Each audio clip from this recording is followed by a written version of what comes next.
News Only 24. News Only 24.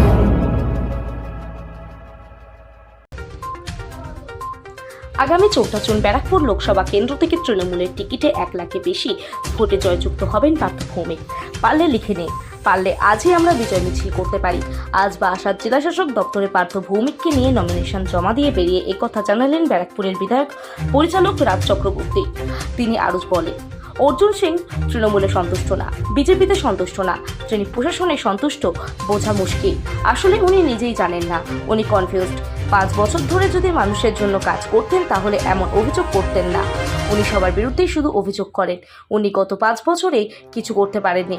Partha ভৌমিকের থেকে ভালো মানুষ হতে পারে না। পরিবারের সকলে শিক্ষিত, ডাউন টু আর্থ, সবার সাথে মিশে যেতে পারেন। সবাই দাদা হিসেবে তাকে গ্রহণ করেছেন। পার্থ ভৌমিকের থেকে ভালো প্রার্থী হতে পারে না। মানুষ ডিসাইড করে ফেলেছে। 1 লাখের বেশি ভোটে জয়যুক্ত হবেন পার্থ ভৌমিক। পারলে আজই বিজয় মিছিল করতে পারি।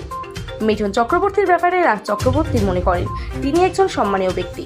আমরা ছোটবেলা থেকে ওনার অভিনয় দেখে বড় হয়েছি। রাজনৈতিক মতাদর্শ থাকতে পারে, তবে ব্যক্তি মিঠুন চক্রবর্তীকে আমরা সম্মান করি। আমি যদি সম্মান না করতে পারি তাহলে আমিও একদিন অসম্মানিত হব। প্রত্যেকটা মানুষের আলাদা একটা সম্মান আছে, তাই তার সম্মান হনন করার মতো কোনো জায়গা নেই। পলিটিক্যাল ঝগড়া থাকতে পারে, ভিন্ন মতাদর্শ থাকতে পারে, তবে ব্যক্তি মিঠুন চক্রবর্তী সবসময় পরিচালক রাজ চক্রবর্তীর কাছে সম্মানীয়। কুণাল ঘোষ কি বলেছেন তার ব্যাখ্যা কুণালদা দিতে পারবেন। কুণালদার বক্তব্য দলের কোনো স্ট্যান্ড নয়। এটা তো পুলিশ প্রশাসনের ব্যাপার, আমি বলতে পারবো না। আমার মনে হয় না যে এরকমভাবে কাউকে আটকে দেওয়া যায়। নমিনেশন সবাই দিতে পারবেন। আসুন আমরা রাজনৈতিকভাবে প্রতিদ্বন্দ্বিতা করি এবং ব্যারাকপুরের মানুষের কথা সবাই মিলে ভাবি। বলতে পারেন আমি ওনার নিজস্ব নিজের উপরে উনি আস্থাশীল, আর আমি ব্যারাকপুরের মানুষের উপরে আস্থাশীল। বলেছেন যে কদিন আগে যে সিপিএম এবং কংগ্রেস তারা ভোট কাটাকাটির কাজ করছে, তৃণমূলের জেতার ক্ষেত্রে কোথাও কোথাও বাধা হয়ে দাঁড়াতে পারে। না, মুখ্যমন্ত্রী যখন বলেছেন তখন তো ভেবেচিন্তেই বলেছে। সেখানে আমার মুখ্যমন্ত্রীর পরে আমার বলাটা শোভন না। সেটা তো অর্জুন সিং তৈরি করেছিল, সেটা ভেঙে দেওয়াই তো আমার কাজ। জুন ব্যারাকপুর আমি লোকসভার কথা বলছি, পার্থ ভৌমিক 1 লাখর বেশি ভোটে জিতবে, লিখে নিন আপনারা। এবং মানুষের পাশে থাকার প্রতিশ্রুতি, আর কিছু যেটা আমাদের আগের এমপি করতে পারেননি, মানুষের পাশে থাকতে পারেননি, তাই পার্থ ভৌমিক থেকে ভালো মানুষ হতে পারে না। ওনার পরিবারের সবাই শিক্ষিত, একজন পরিবার থেকে আসে, একটা ডাউন টু আর্থ, সাধারণ এবং সবার সঙ্গে মিশে যাওয়া একটা দাদার মতো একজন আমাদের জনপ্রতিনিধি। আমার মনে হয় মানুষ তাকে ডিসাইড করে ফেলেছে। চাইলে আজকেই আমরা বিজয় মিছিল করতে পারি। দেখুন, ওনার সবসময় একই অভিযোগ। উনি কিসের সন্তুষ্ট অ্যাকচুয়ালি উনি নিজেও জানেন না আর কি।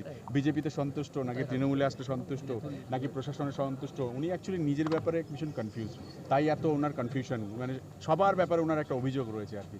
আমার মনে হয় উনি 5 বছর ধরে যদি এমপি হওয়ার পরে মানুষের কাজ করতেন তাহলে হয়তো ওনার কনফিডেন্সটা বাড়তো, এবং ওনার কনফিডেন্সটা ল্যাক হয়েছে বলেই উনি সবাইকে ব্লেম করেন। তৃণমূলে করছেন মিঠুন চক্রবর্তী আমার বাবার মতো।